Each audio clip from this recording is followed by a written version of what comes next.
Bienvenue, bonjour à tous, je suis Laurent, je vais vous présenter ce qui se passe avec ce fameux décret de août de l'année dernière. C'est un décret, on verra dans le dernier article, puisque le décret est normalement applicable dès qu'il sort. Donc c'est quelque chose qui est déjà en vigueur depuis août de l'année dernière, où le décret a pour but de protéger le public en termes de niveau sonore. Donc par rapport à avant on avait le droit à 105 dB pondéré A, L et Q. Je vais y revenir après, je vais vous expliquer ce que ça veut dire, parce que parfois c'est pas forcément clair. On a baissé cette valeur et on en a ajouté d'autres. Et donc ça va nous poser pas des problèmes, mais il va falloir s'adapter par rapport à la diffusion, par rapport au positionnement des enceintes, puisqu'on va avoir des contraintes qui ne sont pas forcément à l'heure actuelle définitives, puisque les arrêtés ne sont pas tombés. Donc ce décret est applicable, entre guillemets comme on peut, jusqu'à ce que les décrets soient tombés. Alors peut-être que dans les arrêtés, pardon, quand ils vont tomber, peut-être qu'il y a des choses qui vont disparaître de ça, il y a peut-être des choses en plus, mais en tout cas on a déjà une base de travail qui permet de se rendre compte de ce qu'on est censé faire actuellement quand on fait un spectacle et qui sont les responsables au cas où on a un problème. Donc, on ne va pas lire le décret, mais pour m'appuyer quand même, pour vous prouver que je ne raconte pas de bêtises, on a le décret derrière nous, donc voilà. Ça nous dit quoi? Ça nous dit que qui est responsable? C'est le producteur, le diffuseur dans la salle, donc c'est pas forcément le prestataire. Sauf si le prestataire est producteur et que c'est lui qui produit son spectacle. Dans les autres cas, ce n'est pas le prestataire qui est responsable. Par contre, on verra par la suite qu'il y a des sanctions qui peuvent aller jusqu'à la confiscation du matériel. Donc ça peut être assez comique que dans certains... On voit mal comment démonter une grappe de K2 parce qu'ils vont le confisquer par exemple ou autre chose, ça va être compliqué. Donc bon voilà, ça reste un décret pour l'instant, donc on va voir les arrêter plus tard. Mais en tout cas, en fonction de ça, on a déjà des responsabilités qui sont établies. Et maintenant, on n'a pas le droit normalement de dépasser 102 dB pondéré A sur 15 minutes, L et Q 15 minutes. Et on a une nouvelle donnée qui est ici, c'est 118 décibels pondéré C sur 15 minutes. Alors qu'est-ce que c'est que tout ça? On va revenir un petit peu en arrière. Ça, c'est ce qu'on appelle les courbes d'isosonie. C'est comment l'oreille humaine est sensible ou pas à certaines fréquences.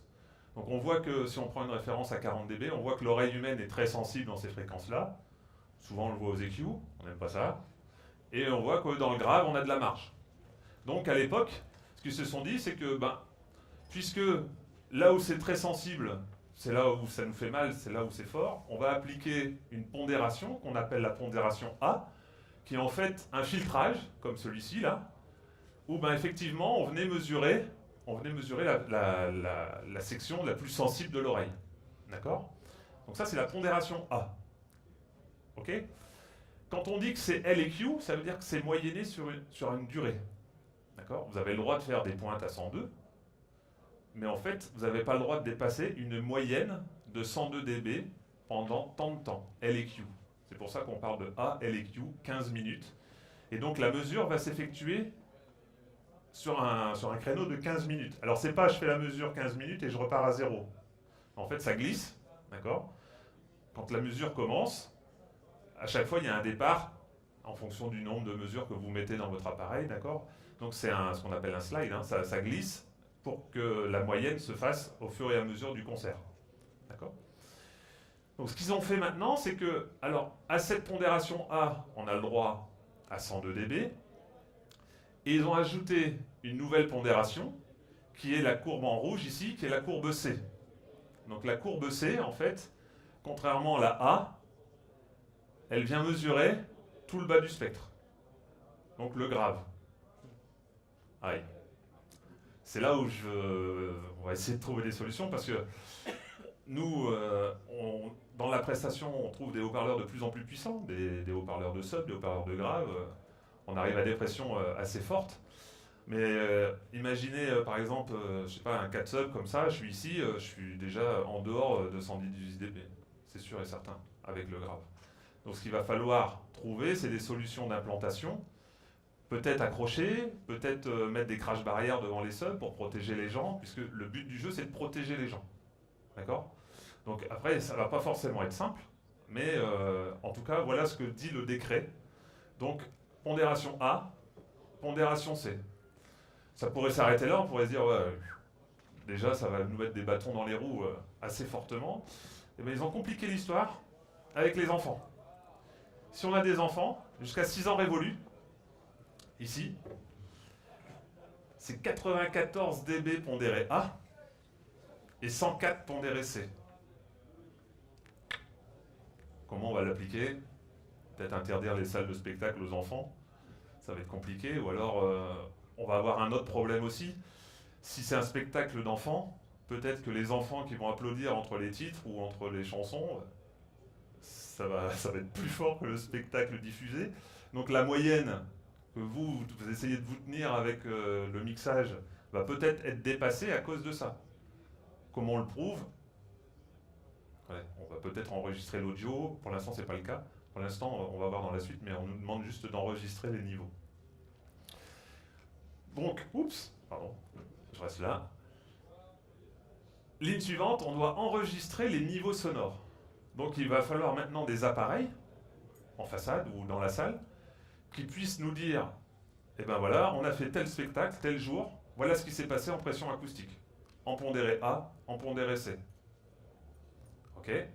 Si on est au-dessus, si on est en dessous, c'est la responsabilité de l'organisateur ou de la salle, voilà. Tant que personne se plaint, c'est pas grave.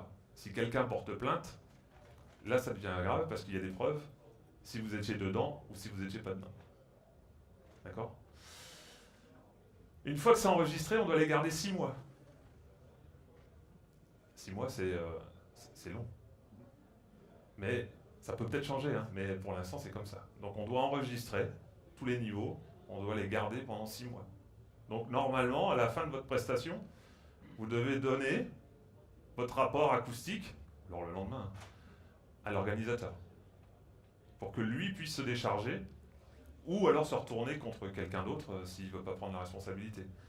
Donc ça commence à faire beaucoup de choses.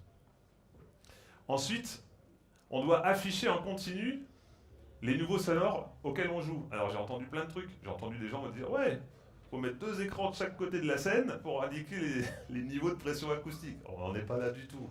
Un petit écran à la régie, les gens peuvent se déplacer, c'est pas marqué qu'il faut voir le niveau sonore assis en tout point de la salle. D'accord? Ils peuvent se déplacer, s'ils ont un doute, ils peuvent. Une fois qu'ils trouvent l'information, une fois que l'information est diffusée et vue du public, il n'y a pas de problème.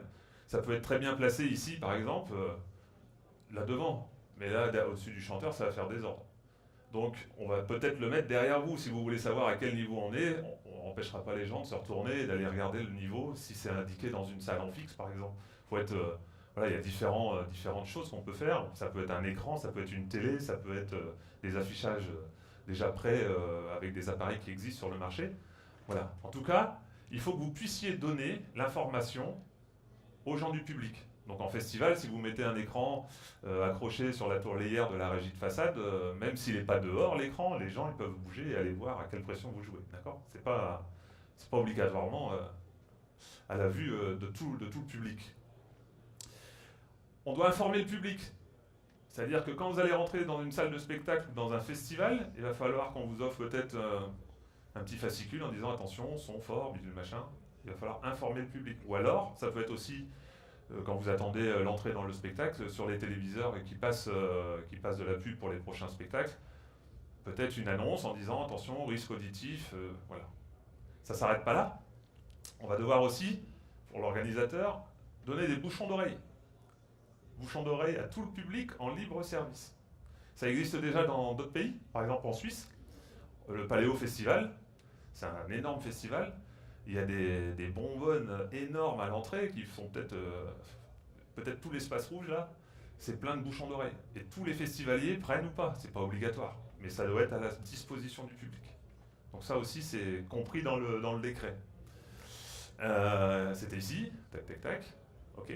Alors ça va être un petit peu plus compliqué puisqu'il faut créer des zones de repos auditif. Pourquoi pas? Donc ça veut dire que les gens qui veulent se reposer les oreilles en discothèque, ils vont aller avec les fumeurs. pourquoi pas. Ou alors, bon, dans une salle de spectacle, ça va être plus simple parce qu'on a souvent un hall d'entrée avec des portes qui sont très très efficaces maintenant. Donc, mais normalement, la zone de repos, c'est 80 dB. Il faut déjà avoir une salle bien isolée quand même. Ça, à mon avis, c'est vraiment difficile. Et en plus, en festival d'été, j'ai beau réfléchir, même derrière la scène, ça va être compliqué quand même de trouver des zones où le public va pouvoir aller pour se reposer. Ou alors il faut qu'il sorte du festival, il faut qu'il sorte du lieu. Il y a plein de questions où j'ai pas la réponse et où la réponse n'est pas là-dedans. D'accord ? Vous allez m'en poser certainement après, mais j'aurais peut-être pas. C'est pas écrit et c'est pas interprété. Donc voilà. Donc 80 décibels, c'est l'équivalent, en fait c'est une norme, hein, c'est une moyenne de 80 décibels. Donc, ici, cette loi s'applique à tous les lieux accueillant du public de plus de 300 personnes. Donc c'est des propriétaires de théâtre à 280 personnes, vous êtes sauvés. Ça ne s'applique pas à vous. Au-dessus de 300 personnes, c'est obligatoire. Et les discothèques n'en font pas partie. C'est obligatoire dans les discothèques. D'accord ? Même une discothèque avec 40 personnes, c'est obligatoire. Et pareil pour les festivals. Festival d'été, c'est obligatoire, depuis le mois d'août dernier. D'ailleurs, j'ai un exemple après qui arrive, parce que j'ai voulu essayer d'appliquer cette loi sur un festival d'été, et je vais vous faire voir après des idées qui me sont venues comme ça, parce que c'était au mois d'août et le festival était en septembre. Donc il a fallu faire un petit peu vite, mais on va voir les avantages et les inconvénients. Tout ce qui est artistique, c'est pas pris en compte, c'est-à-dire les salles de création, les salles de spectacle, les salles de cinéma, enfin les salles de spectacle, non, les salles où on crée la musique, c'est pas applicable non plus, pour l'instant. Et à Saint-Barth non plus, c'est pas applicable. Oui ? Ce qui n'est pas obligatoire, c'est d'enregistrer, d'afficher en continu, etc. Mais le non-dépassement des 102, il ne dépasse pas mal. Ah oui. Tu dois pas enfin, la moyenne ne doit pas dépasser 102. Le 1 est valable tout le temps. C'est les contraintes qu'il y a sur le 2, 3, 4. Ouais, ça s'applique pas. Oui, tout à fait. Oh, tu dois pas. Mais pour les enfants et tout ça, ouais. Excuse-moi, oui, j'ai mal exprimé. Tout à fait. Heureusement qu'il y en a qui lisent. Parce qu'ici, c'est bien précisé que c'est à partir du 2. Donc le petit 1, les 102 dB et les 118, c'est tout le temps, partout. Ok ? Et la suite, c'est que... tac. Ça, c'est pour les responsabilités légales, donc je vous l'ai déjà dit avant. Donc c'est le producteur, le diffuseur qui a un contrat et qui a la responsabilité du spectacle. Ça, je vous l'ai dit. Tac. Alors, le gouvernement est censé mettre en place une sorte de police du son, c'est-à-dire qu'on va avoir des agents assermentés, on ne sait pas comment, ne demandez pas, qui peuvent passer aléatoirement dans une salle, mesurer. Généralement, ils ont le chic, hein, ils vont se mettre là où c'est le plus fort. Ils vont mesurer, ils vont vous contrôler, et on risque des amendes de catégorie 5. Je ne sais pas combien ça représente, mais ça doit faire déjà un petit peu d'euros. Et en tout cas, pour l'instant, à part ça, j'ai entendu parler de rien. J'ai beau essayer de chercher, savoir s'il y a des gens en formation pour ça, ou si c'est des gens privés qui vont le faire. Je ne sais pas. Pour l'instant, on ne sait pas. Tac. Bon, forcément, les bruits d'avion, tout ça, ça sort de là, les carrières. Et donc là, c'est l'amende de classe 5. Ok. Et si ça dépasse, si c'est pas les données d'enregistrement, tout ça, si on a tout dépassé, en fait, on peut aller jusqu'à la confiscation des dispositifs de matériel et de sonorisation. Si, pareil, il y a une histoire avec les salles, c'est-à-dire que ce décret s'applique dans les salles où d'habitude il y a du son. Alors on peut peut-être jouer là-dessus aussi dans les petites salles des fêtes ou des choses comme ça. De toute façon, il faut déjà une belle salle des fêtes pour avoir plus de 300 personnes, mais on ne sait jamais. Peut-être qu'on peut se dire, bah non, c'est une fois par an, ou c'est vraiment... si vous mettez sur la place de votre village et vous faites une sono comme ça, où c'est pas l'habitude, vous êtes en dehors du décret. Ça ne s'applique pas. Il y a des choses comme ça où on peut peut-être éventuellement essayer de ne pas se faire confisquer le matériel. Mais en tout cas, même les discos mobiles, si c'est une salle où vous avez l'habitude de faire du son, il va falloir se méfier quand même, on ne sait jamais. Ensuite, qu'est-ce qu'on a d'autre ? Alors ça, c'est un point aussi qui peut être difficile, enfin, qui peut être compliqué, puisqu'il faut des outils acoustiques et de prédiction, puisqu'on doit prévoir l'émergence sonore qu'on va faire avec notre festival. Je m'explique, vous faites un festival en plein milieu d'une carrière, à 2 km il y a un village, on va vous demander quel sera l'impact sonore à cet endroit-là, est-ce que vous allez être dedans, est-ce que vous allez pas être dedans. Donc il va falloir faire des prédictions, ça reste une prédiction, d'accord, ici, là, où on doit théoriquement ne pas déranger les voisins. Donc ça, pareil, il y a certains logiciels qui commencent à se travailler là-dessus pour faire avec les simulateurs de réglage de système, on va pouvoir sortir des courbes d'émergence sonore pour pouvoir répondre à tout ça, mais pour l'instant, pas tout le monde tout le monde ne le fait pas. Ou alors, il faut utiliser des logiciels externes de mesure acoustique, de prédiction acoustique du type CAT ou EASE, qui ne sont pas forcément à la portée de tout le monde. Et voilà, donc ça va devenir compliqué. Et là, c'est cette étude d'impact. Après, elle peut, soit vous la faites, ou alors vous la faites faire. Mais si vous la faites faire à des gens spécialisés qui savent faire ça, ben ça va forcément créer un coût. Donc il va falloir l'intégrer aussi. Tac, tac. En gros, voilà ce que ça dit. Vous avez des questions pour l'instant? Après, je vais vous faire voir l'exemple. Ça va? Ouais. Je vous vois pas avec les lumières, j'espère que vous êtes encore là.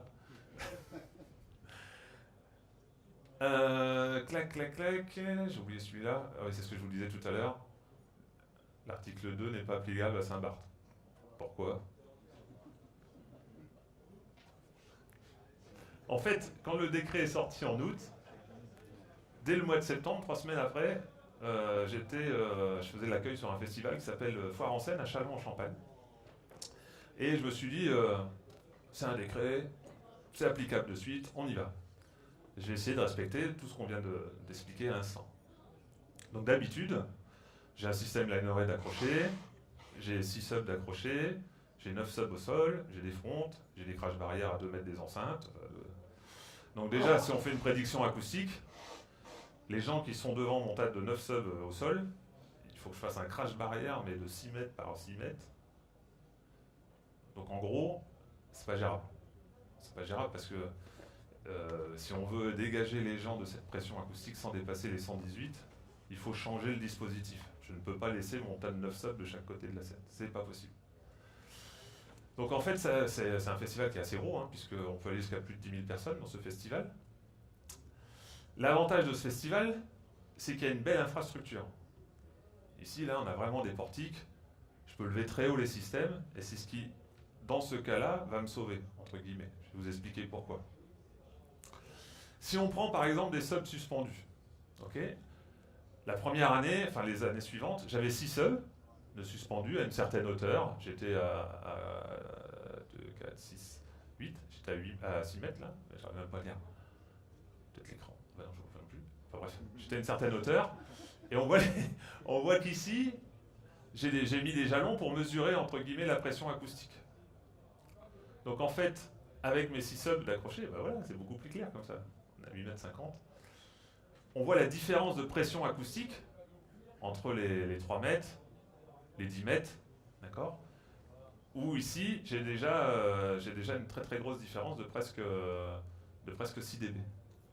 Donc je me suis dit, aïe, comment je vais pouvoir me sortir de ça? Je peux peut-être les monter. Effectivement, j'avais encore un peu de clearance, donc je me suis dit, je vais enlever tout ce que je peux et je vais monter les systèmes de sub le plus haut possible pour essayer d'éviter cette zone-là.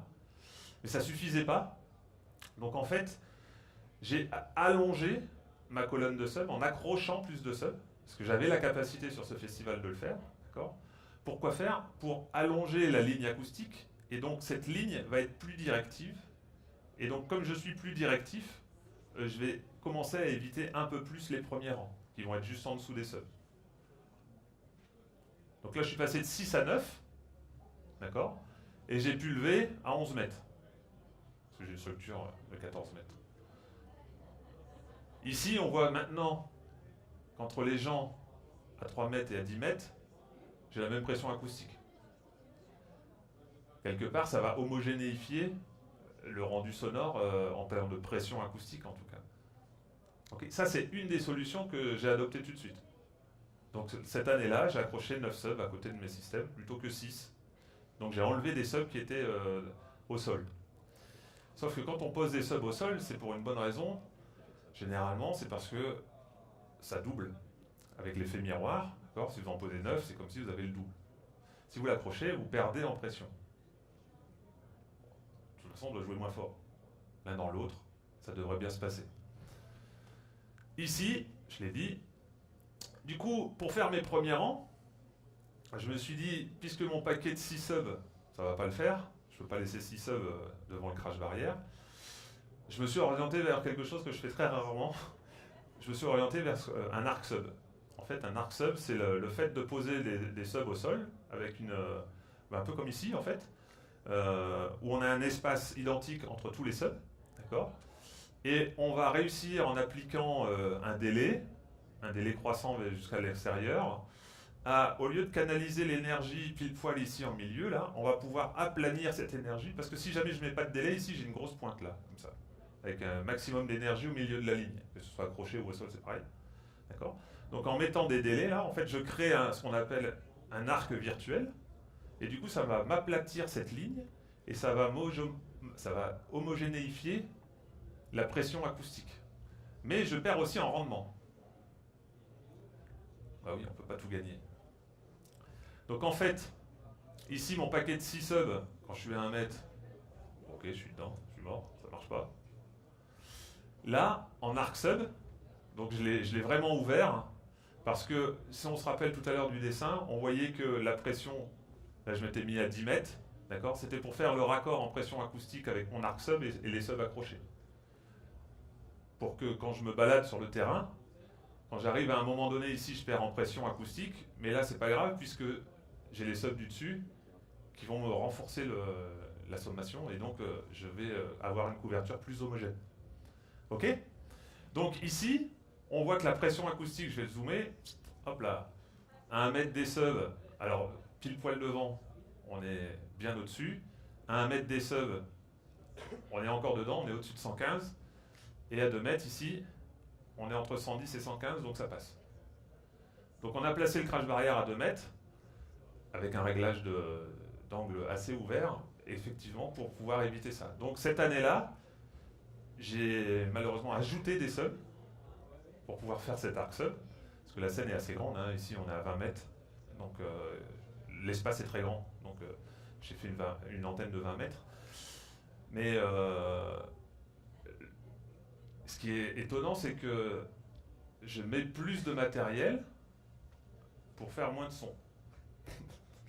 Bah oui, si on réfléchit bien, je suis limité à 118 dB, mais il me faut plus de subs pour faire l'arc sub, il me faut plus de subs pour accrocher, donc ça va être un des sujets aussi pour parler avec des prestataires, et surtout, enfin les prestataires c'est pas grave, ils vont louer du matériel, mais avec les organisateurs, où il va falloir expliquer à ces gens-là qu'il va falloir payer plus cher la sono, parce qu'on va mettre plus de matériel pour jouer moins fort. Bon courage. Ça va être compliqué quand même. Après, on a des systèmes de mesure, parce qu'il y a des gens qui pensent, voilà, maintenant depuis le août dernier, ça c'est, mais au départ, en septembre, octobre, il y a plein de gens qui pensaient qu'on ne pouvait pas faire de la mesure en même temps A et C. Alors heureusement que si, c'était pas forcément facile avec des appareils qu'on utilise tous les jours chez des prestataires où c'est des choses qui se rackent, où on pose un micro et on a un affichage. Ça, c'était pas prévu à cette époque-là de faire, mais maintenant on a des solutions qui existent. Mais tous les produits, entre guillemets, d'acousticiens font ce type d'opération. Par exemple, ça c'est ce que j'utilise moi, c'est un système NTI où on a un affichage sur un écran, d'accord, qui me dit quoi? Qui me donne la moyenne, qui me donne mes pics, tac tac tac. Là, la moyenne en 5 secondes, enfin c'est l'instantané mais en 5 secondes, d'accord. J'ai mis à l'époque le grave avec en instantané, et là c'est la mesure du grave sur 15 minutes, d'accord, pondéré, donc C avec 15 minutes, et ici A en 15 minutes. Donc les valeurs qui nous concernent nous, c'est celle-ci et celle-ci. Donc là, on voit que le mec, il a joué dans les clous.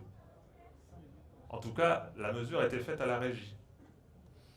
Alors, bah oui, la mesure est faite à la régie. Alors vous allez me dire, ouais, t'es marrant, t'es à 40 mètres, forcément, t'es dans les clous. Bah oui, sauf que, bon, je vais aller un petit peu plus loin quand même. Dans ce système-là, on peut intégrer ce qu'on appelle un facteur K, où en fait, je vais aller devant le crash barrière, je vais mesurer, et je vais aller à la régie à 40 mètres, et on va faire la différence, on va faire le delta.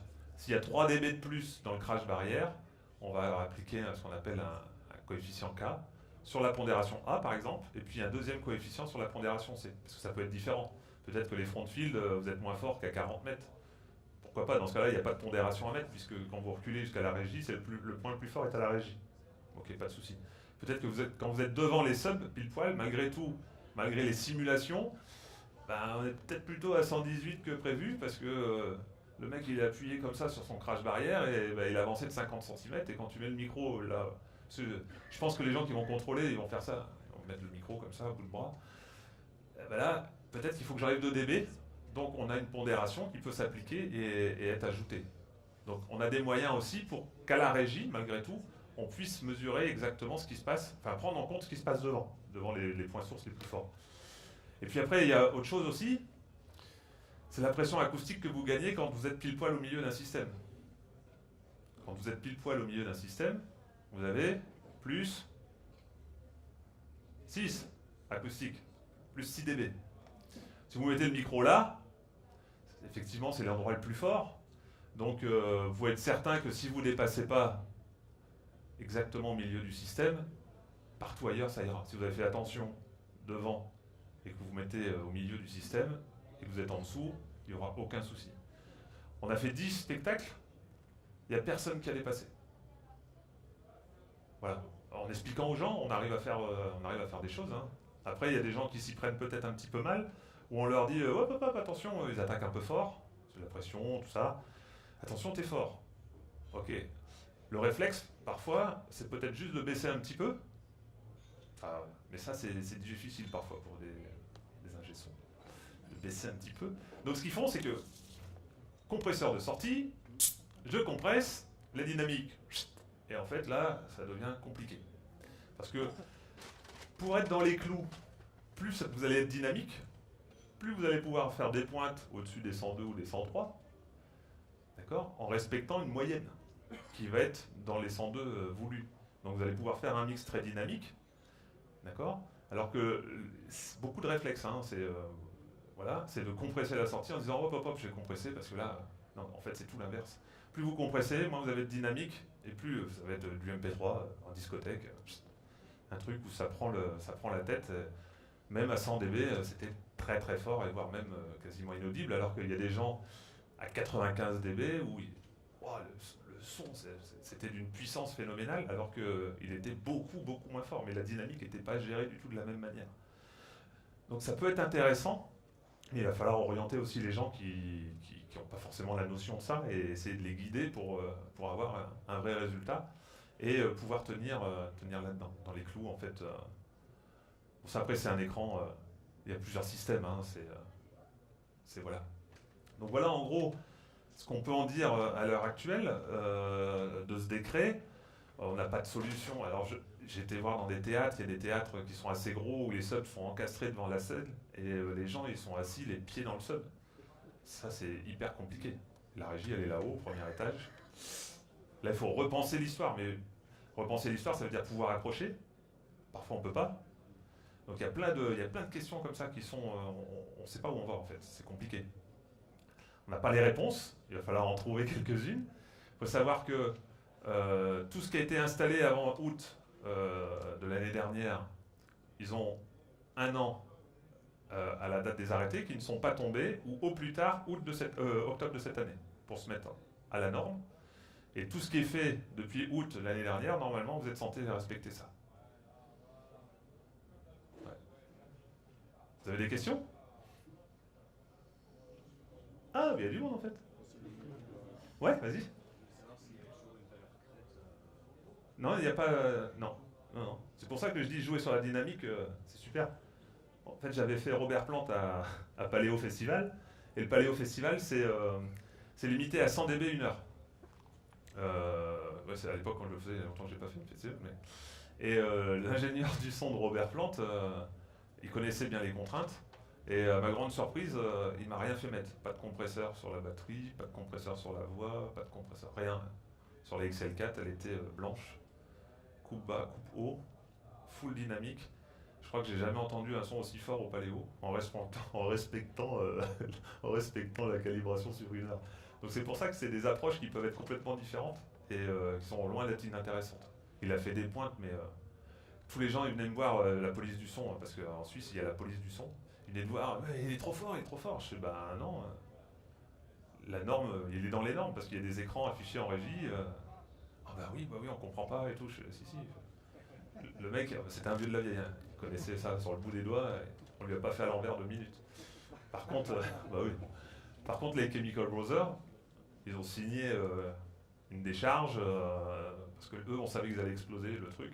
Donc en fait, la prod du festival les a programmés avec un contrat spécifique pour les Chemical Brothers, où ils ont, je sais plus, je crois qu'ils ont multiplié l'amende par 40. Je crois que si l'ingé son dépassait, c'était 80 000 francs ou un truc comme ça, francs suisses.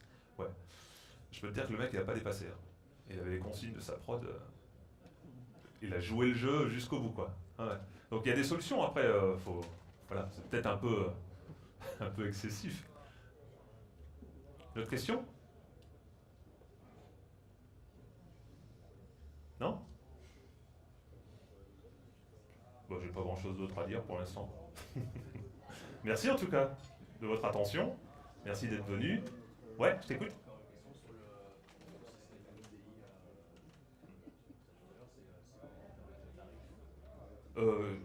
Alors moi, technique pure, je sais pas, mais sur le stand, j'ai un commercial qui va pouvoir te renseigner.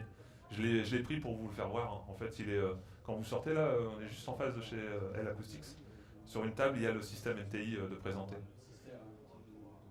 Ouais. Comme coût? Ouais, je sais pas. Un XL2, c'est au moins 2500 balles. Hein. Il y a des gens qui... Sur Sennheiser aussi. Chez Audiopol, j'ai vu qu'il y en avait un aussi. Ouais. On peut regarder les tarifs de tout ça, mais c'est pas donné. Ouais. Après, le système NTI, je pense pas que chez les prestataires, ce soit forcément l'appareil qui... C'est très puissant parce que le gros avantage qu'on peut avoir avec le NTI, c'est qu'il enregistre une trame audio.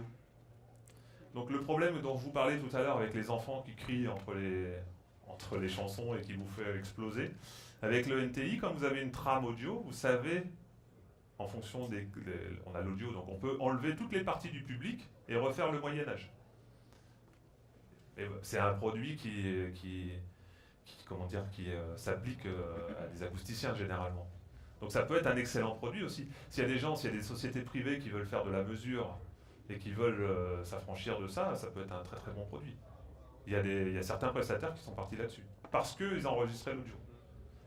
Et c'est un appareil qui est autonome, c'est-à-dire que c'est portatif. C'est pas parce que l'ordinateur s'arrête ou il n'y a plus de courant, parce que c'est sur batterie, ça enregistre tout le temps. Tout est enregistré sur une petite SD card.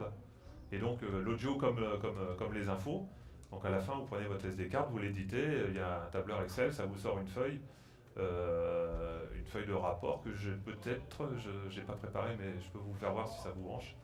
Où on a les deux courbes, A, C, à vous de renseigner la température, s'il faisait beau, s'il faisait moche, quel groupe c'était, de quelle heure à quelle heure, voilà, ça c'est des choses qui sont faisables. Après il y a des solutions aussi qui commencent à être intégrées dans les logiciels de mesure de calage système. Je l'ai vu ça à Francfort. Il y a des choses qui avancent justement dans ça. Mais là où on enregistre l'audio, non, on passe déjà sur des systèmes un petit peu plus, pas forcément plus complexes, mais des choses plus portatives, on va dire. C'est vrai que chez un prestataire, ils aiment bien que ce soit dans un rack avec un micro, avec un gros grillage, pour pas qu'on se fasse... parce qu'un micro, ça coûte cher, tout coûte cher. D'autres questions? Ouais. Ouais. Il n'y a pas obligation d'avoir un double affichage? Un double affichage? Ouais. Non. Récemment, on m'a dit ça, pour être conforme au décret, il fallait un double affichage. Un double affichage? Non. Tu Ouais. dois avoir un affichage. Deux afficheurs. Non? Bah après, si ton afficheur à toi, Si ton afficheur à toi, il est dans un rack planqué derrière et que les gens ne peuvent pas le voir, là, tu es obligé d'avoir un double affichage. Ok. Il faut qu'il soit à la vue du public. Et Donc, qu'on puisse visualiser le A et le C en même temps. ah ouais, les deux en même temps. Ok. Ouais. Ouais. Bah, maintenant, ils font des afficheurs doubles. Ouais. Vous avez vu, ouais. Après, un écran, ça peut être placé sur un pied, cette hauteur-là. Les gens ils peuvent regarder, ils peuvent. Ouais. Une fois que c'est visible, c'est facilement visible pour le public, même s'il doit se déplacer, hein, c'est pas grave. Il faut donner l'info. Si une personne du public veut avoir cette info, il faut qu'elle soit visible. À partir de combien d'enfants de moins de 6 ans dans une salle, le seuil va baisser? On prend un concert, je sais pas l'exemple. Non, mais c'est une vraie caution. C'est une vraie question. Un gamin. Ouais. 6 ans. Moi j'en ai vu les concerts, alors souvent ils viennent avec le casque quand ils Pas tous, hein. Ouais. Bon. Ouais. Je suis allé voir Renaud quand il était venu, il y avait des bambins, Des enfants, ouais. Les parents emmenaient les bambins. Alors ça veut dire qu'à ce moment-là, on tombe à 94. C'est ce qui est pas. Enfin, Comment le sonorisateur ouais, c'est impossible. C'est impossible. C'est pour ça qu'on attend les arrêtés. On attend les arrêtés pour savoir exactement ce qui va se passer. Parce que c'est vrai que dans des cas comme ça. S'ils peuvent limiter éventuellement à mettre les enfants dans les gradins.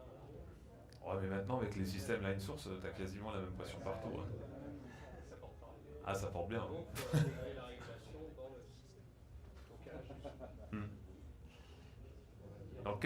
Dans quel contexte c'est vrai que c'est une vraie question. Et je vous avais dit au départ, j'avais pas toutes les réponses. Non, bien sûr, mais donc, après